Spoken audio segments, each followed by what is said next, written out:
दोस्तों ये वीडियो ऐसे स्टूडेंट के लिए है जिनका टारगेटेड एग्जाम एक से ज्यादा फर्स्ट ग्रेड एग्जाम होते हैं।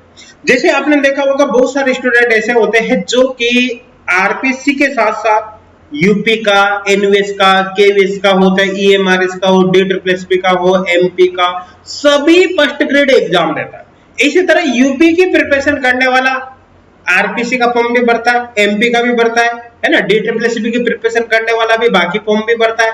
कुल मिलाकर अगर आप फर्स्ट ग्रेड केमिस्ट्री की प्रिपरेशन करने वाले स्टूडेंट को देखोगे तो ज्यादातर स्टूडेंट आपको ऐसे नजर आएंगे जो कोई सा भी फर्स्ट ग्रेड का एग्जाम निकल जाए, चाहे वो सेंट्रल लेवल का हो चाहे स्टेट लेवल का हो, हर एग्जाम का वो फॉर्म जरूर भरता है।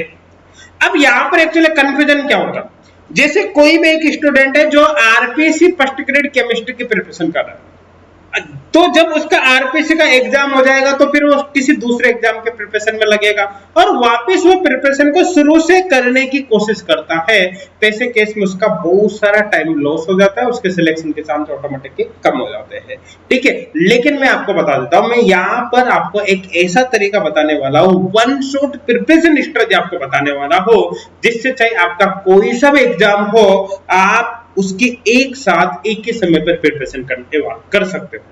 जैसे सपोज करो आपका targeted exam RPC first grade chemistry, आपको आरपीएससी फर्स्ट ग्रेड केमिस्ट्री का एग्जाम देना है, लेकिन रास्ते में भी DSSS का एग्जाम आएगा, तो आपने DSSS का फॉर्म भी भरा है तो आप उसका भी एग्जाम दोगे। आपको बाद में यूपी का एग्जाम भी देना है, सपोज करो एमपी की वैकेंसी आती है तो आपको एमपी का एग्जाम भी देना है। करने का मतलब आपका मेन टारगेटेड एग्जाम तो चाहे पहले से आरपीसी फर्स्ट ग्रेड केमिस्ट्री हो, लेकिन आप फॉर्म बाकी एग्जाम की भी भरने वाले हैं, तो फिर अपने आप को किस तरह से मैनेज करोगे वो यहाँ पर मैं आपको बताऊंगा। देखो, आप चाहे सेल्फ स्टडी कर रहे हो या फिर किसी कोचिंग से कोई ऑनलाइन कोर्स आपने ज्वाइन कर रखा हो, हर तरह की स्टूडेंट के लिए ये वीडियो है।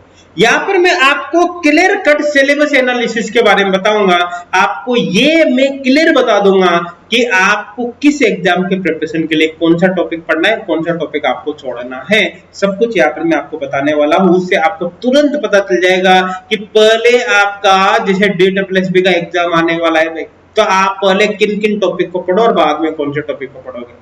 हाँ, आपका first targeted exam RPC first grade chemistry, तो आरपीसी फर्स्ट ग्रेड केमिस्ट्री के साथ आप कौन कौन से टॉपिक्स को पहले कवर करो ताकि बाकी एग्जाम भी आपके कवर हो जाए। इस तरह से यहाँ पर मैं आपको क्लियर बताऊंगा। तो आप चाहे सेल्फ स्टडी कर रहे हो किसी बुक्स वगैरह से, या आप यूट्यूब पर अलग अलग इंस्टीट्यूट के वीडियोज देखकर प्रिपरेशन कर रहे हो, या आपने एचगोड क्लासेज एप्लीकेशन पर कोई फ्री ऑनलाइन कोर्स ही ज्वाइन कर रखा हो। जैसे आपको पता होगा अच्छी तरह से एचगोड क्लासेज एप्लीकेशन पर फर्स्ट ग्रेड केमिस्ट्री का फ्री ऑनलाइन कोर्स भी है, जिसके अंदर 650 प्लस वीडियो लेक्चर्स हमने प्रोवाइड कर रखे। जानते ना, फ्री ऑनलाइन कोर्स के अंदर कितने 650 प्लस वीडियो लेक्चर प्रोवाइड किए हैं, तो आप फ्री कोर्स के थ्रू भी अपने प्रिपरेशन कर सकते हो। और एचगोड क्लासेज एप्लीकेशन पर ऑल इंडिया पीजीटी का आपको पेड ऑनलाइन कोर्स भी मिल जाएगा। जो पेड ऑनलाइन कोर्स है उसमें इन सभी एग्जाम, जितने भी एग्जाम दे रखे हैं ना, उन सभी एग्जाम के सिलेबस को कंप्लीट कर उसमें प्रोवाइड किया जाएगा ताकि आपकी कोई समस्या वहां पर नहीं रहे। तो आपके पास बहुत सारे ऑप्शन है। कुल मिलाकर सेल्फ स्टडी आप करोगे किसी बुक से, तब भी आपके लिए काफी ज्यादा हेल्पफुल है। आप YouTube वगैरह से वीडियो देखकर प्रिपरेशन करोगे तब भी ये वीडियो आपके लिए काफी ज्यादा हेल्पफुल है ना। आपने एचगोड क्लासेज एप्लीकेशन पर फ्री ऑनलाइन कोर्स ज्वाइन कर रखा हो, तब भी आपको ये वीडियो पूरा देखना है, समझना है। ठीक है, और अगर आप पेड कोर्स पर जाते हो तब भी आपको ये वीडियो वहां पर देख लेना है। अब चलो यहाँ पर शुरुआत करते हैं। इस वीडियो में अपना मेन टारगेट क्या होगा, सिलेबस एनालिसिस। अब यहाँ पर अपन देखते हैं, शुरू में चलते हैं। जैसे यहाँ पर जर्नल फिजिकल केमिस्ट्री पहला टॉपिक दे रखा है, जो फिजिकल केमिस्ट्री का टॉपिक है। अब देखो जर्नल फिजिकल केमिस्ट्री में एक्चुअली क्या, जर्नल फिजिकल केमिस्ट्री में फिजिकल केमिस्ट्री के जितने भी बेसिक कॉन्सेप्ट है ना, सब कवर हो जाता है। जैसे आपने 11th क्लास में देखा होगा, 11th क्लास की बुक में एक चैप्टर होता है बेसिक कॉन्सेप्ट ऑफ केमिस्ट्री, तो वो सारा का सारा इसी में कवर हो जाता है। अब चाहे वो मोल कॉन्सेप्ट हो, इक्विवेलेंट कॉन्सेप्ट हो, रेडॉक्स हो, चाहे टाइट्रेशन के बेसिक मेथड हो, सब कुछ कहां पर कवर हो जाता है, जर्नल फिजिकल केमिस्ट्री में कवर हो जाता है। अब जर्नल फिजिकल केमिस्ट्री एक बेसिक चैप्टर है, और जर्नल फिजिकल केमिस्ट्री आप इनमें से चाहे किसी भी एग्जाम की प्रिपरेशन कर रहे हो, चाहे वो DSSS हो, RPC, UP, MP, Jharkhand, Chhattisgarh, NVS, KVS, EMRS, कुछ भी हो, हर एग्जाम की प्रिपरेशन के लिए आपने को जीपीसी जर्नल फिजिकल पढ़ना ही पढ़ना है। क्लियर है? अब इसका मतलब आपका टारगेटेड एग्जाम मान लो कि आरपीसी फर्स्ट ग्रेड है, तब भी भाई आप आरपीसी के लिए पढ़ोगे ना तो बाकी एग्जाम की प्रिपरेशन ऑटोमेटिक हो गई। किसमें? जीपीसी के लिए। आई थिंक क्लियर हो गया। इसी तरह से atomic structure, chemical kinetics, electrochemistry, ये सारे के सारे कॉमन टॉपिक है। आप किसी भी एग्जाम की प्रिपरेशन कर लो, ये टॉपिक पढ़ोगे तो हर एग्जाम में ऑटोमेटिक ही कवर हो जाएंगे। इसी तरह आप देख सकते हो थर्मोडायनेमिक्स भी एक कॉमन टॉपिक है। सॉल्यूशन की बात करेंगे तो सॉल्यूशन आप देख सकते हो झारखंड फर्स्ट ग्रेड में सॉल्यूशन नहीं, लेकिन बाकी एग्जाम के लिए आपको सॉल्यूशन देखना है। इसी तरह से इसी पेज पर देखो सरफेस केमिस्ट्री, क्वांटम और सॉलिड स्टेट का एनालिसिस दे रखा है। इसको देखने से आपको ऑटोमेटिक यहाँ पर पता चलेगा कि किस एग्जाम के लिए आपको सॉलिड स्टेट पढ़ना है और किसके लिए नहीं पढ़ना। अब इसी तरह से आप देख सकते हो जैसे गैसियस स्टेट और liquid state, chemical equilibrium, ionic equilibrium, phase equilibrium, तो कंप्लीट एनालिसिस देख सकते हो कि कौन से एग्जाम के लिए कौन सा टॉपिक आपको पढ़ना है और कौन सा नहीं पढ़ना। जैसे अगर मैं आरपीसी फर्स्ट ग्रेड की बात करूं, अगर आपका टारगेटेड एग्जाम ही पहला आरपीसी, तो ऐसे केस में आपको इनमें से एक भी टॉपिक पढ़ने की आवश्यकता नहीं, क्योंकि आरपीसी में कोई सा भी टॉपिक ये नहीं। क्लियर है भाई? यहां तक समझ में आ रहा है? लेकिन DSSB की बात करें तो सारे टॉपिक आपको पढ़ना है, केवल फेज छोड़ना है।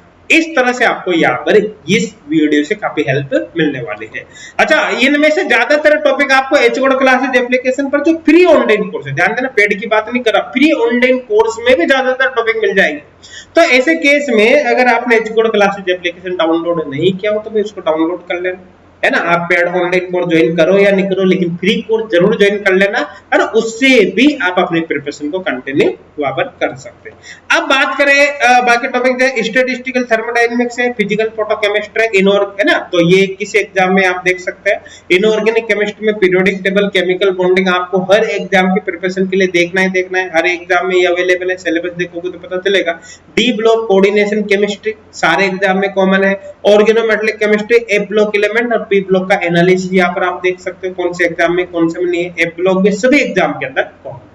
अब इसी तरह से यहाँ पर देख सकते हैं आप, जैसे एस ब्लॉक हो गया, हाइड्रोजन हो गया, मेटलर्जी हो गया, मैग्नेटोकेमिस्ट्री, इनऑर्गेनिक रिएक्शन मैकेनिज्म, एनालिसिस देख लो, उससे आपको ऑटोमेटिक पता चलेगा कि किस एग्जाम के लिए आपको पढ़ना है और किसके लिए यहाँ पर नहीं पढ़ना। इसी तरह से इलेक्ट्रॉनिक स्पेक्ट्रोस्कोपी, अब इलेक्ट्रॉनिक स्पेक्ट्रोस्कोपी देखो यूपी पीजीडी के सिलेबस में, लेकिन यहाँ पर एक टॉपिक दे रखा है, देखो स्पेक्ट्रोस्कोपिक टर्म सिंबल, अगर इसकी बात करोगे तो एमपी में दे रखा है। अब देखो ध्यान से समझने की कोशिश करना, इलेक्ट्रॉनिक स्पेक्ट्रोस्कोपी जो कि यूपी पीजीटी में है, इलेक्ट्रॉनिक स्पेक्ट्रोस्कोपी के अंदर सब कुछ कवर हो जाता है, उसमें टर्म सिंबल भी आ जाते हैं, है ना, टर्म सिंबल्स के बीच ट्रांजिशन भी आ जाता है, ऑर्गल डायग्राम वगैरह भी आ जाता है, वो सब आपको यूपी में पढ़ना है। लेकिन अगर आप एमपी की प्रिपरेशन कर रहे हो तो आपको केवल स्पेक्ट्रोस्कोपिक टर्म सिंबल पढ़ना है, इलेक्ट्रॉनिक स्पेक्ट्रोस्कोपी का बाकी पार्ट आपको नहीं पढ़ना। आई थिंक डिफरेंस आपको समझ में यहाँ पर आ गया होगा। इसी तरह न्यूक्लियर केमिस्ट्री का एनालिसिस देख सकते हो, है ना। इसी तरह बायो इनऑर्गेनिक का भी यहाँ पर आप देख सकते हो,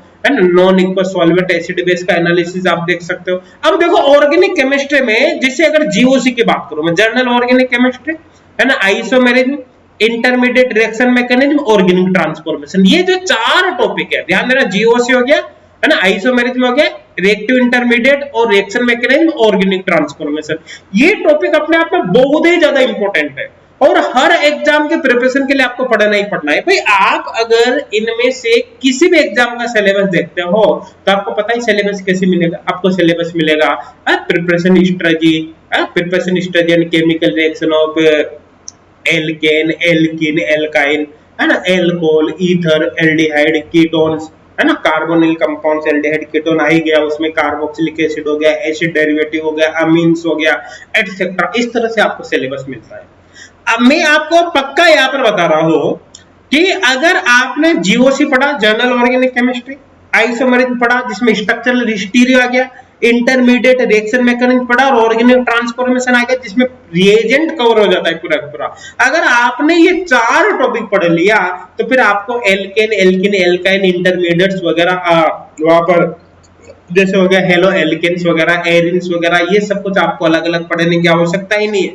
आपको एल्कोहल, ईथर वगैरह, है ना, कार्बोनिल कंपाउंड्स वगैरह अलग अलग पढ़ने की आवश्यकता ही नहीं है, क्योंकि ये जो चार टॉपिक है ना, इसमें ऑटोमेटिक सारी चीजें कवर हो जाती है। और एक सबसे बड़ा फायदा पता है यहाँ पर क्या है, सबसे बड़ा बेनिफिट यहाँ पर यही है कि जब आप journal organic chemistry, isomerism, intermediate reaction mechanism और फंक्शनल ग्रुप इंटर कन्वर्जन ये पढ़ते हो तो सारे टॉपिक इसमें कवर हो जाते हैं। और सबसे बड़ी बात है, आपको इस तरह से पढ़ने पर रटना भी नहीं पड़ता, क्योंकि पूरा का पूरा ऑर्गेनिक केमिस्ट्री में एक सीक्वेंस है, और फिर आपका क्वेश्चन चाहे कैसे भी घुमा फिरा कर दे दो आपको वो मिल जाएगा। अच्छा, एचगोड क्लासेज एप्लीकेशन पर पेड ऑनलाइन कोर्स तो छोड़ो, आप फ्री ऑनलाइन कोर्स में भी आपको कंटेंट ऐसे ही मिलेगा सिस्टमेटिक तरीके से, जैसे मैंने आपको बताया है ना। पेड ऑनलाइन कोर्स में तो है ही सही अच्छा कंटेंट, फ्री में भी आपको हमने इसी तरह से सिस्टमेटिक तरीके से अरेंज करके कंटेंट प्रोवाइड किया है, ताकि वहां पर आपके कोई समस्या नहीं आई, आपके सिलेक्शन की चांस यहाँ पर बढ़े। अब इसी तरह बाकी ऑर्गेनिक के चैप्टर देख सकते हो, जैसे नेम रिएक्शन है, पेरिसाइक्लिक है, पॉलीमर है, बायो ऑर्गेनिक केमिस्ट्री है, ड्रग्स एंड मेडिसिन है, किस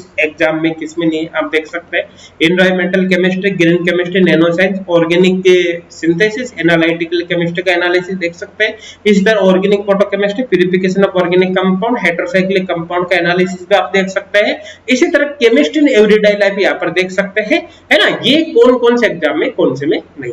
अब स्पेक्ट्रोस्कोपी की बात करो तो basic concept of spectroscopy, UV visible spectroscopy, IR की बात करें तो यहाँ पर आप देख सकते हो कि कौन से एग्जाम में पढ़ने और कौन से में नहीं पढ़ने।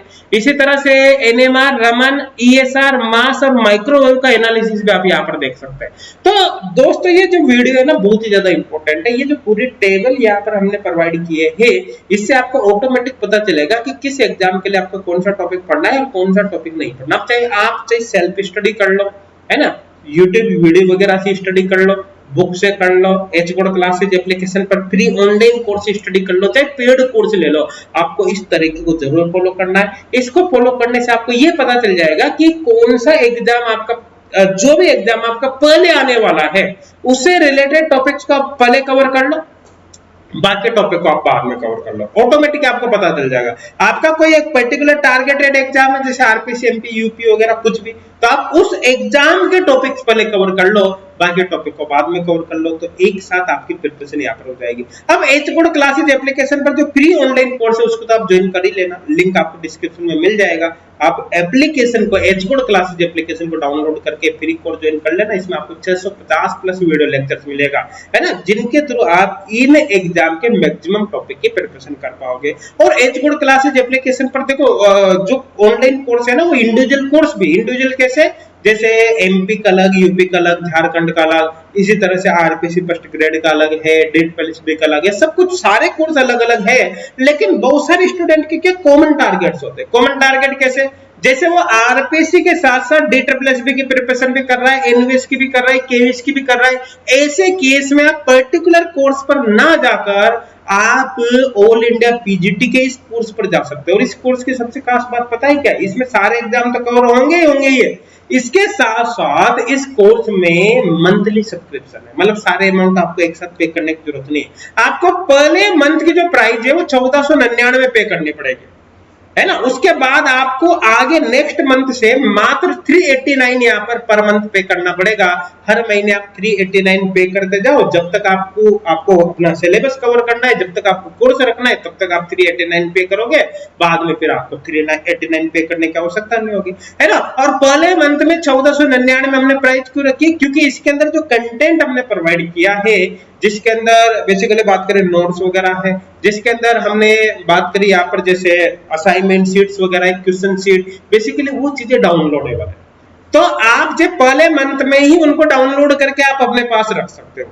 तो इसमें चूंकि बहुत सारा कंटेंट डाउनलोडेबल है, इसलिए हमने यहाँ पर पहले मंथ की प्राइस इसकी 1499 रखी, हालांकि बहुत कम प्राइस रखी है ना, जिससे आपके ज्यादा प्रॉब्लम नहीं है। और बाद में तो आपको मात्र 389 पर मंथ ही यहाँ पर दे रखा है। अब जैसे आप ये अमाउंट पे करोगे तो आपको कोर्स में क्या क्या मिलेगा, डिटेल वीडियो लेक्चर्स मिलेंगे, ऑनलाइन टेस्ट सीरीज मिलेगी, क्वेश्चन बैंक में मिलेंगे, और साथ के साथ ही प्रॉब्लम सॉल्विंग फैसिलिटी, आपको डाउट सॉल्विंग फैसिलिटी भी यहाँ पर मिलेगी। दोस्तों आपको मैं बता रहा हूँ, पेड कोर्स आप ज्वाइन करो या नहीं करो वो एक अलग केस है, लेकिन आप एचगोड क्लासेज एप्लीकेशन जरूर डाउनलोड करना। पेड कोर्स ज्वाइन ना करो तब भी फ्री कोर्स से भी आप अपने प्रिपरेशन को काफी इफेक्टिवली यहाँ पर कंप्लीट कर पाओगे। हालांकि पेड कोर्स ज्वाइन कर लोगे तो आपकी प्रिपरेशन और भी अच्छे से होगी, लेकिन कोई बात नहीं, हो सकता है बहुत सारे स्टूडेंट के फाइनेंशियल प्रॉब्लम है, वो इतनी कम अमाउंट भी पे नहीं कर पाए, तो ऐसे केस में वो फ्री ऑनलाइन कोर्स पर जा सकते हैं और उसी के थ्रू अपने प्रिपरेशन को कंटिन्यू कर सकते हैं। Thank you.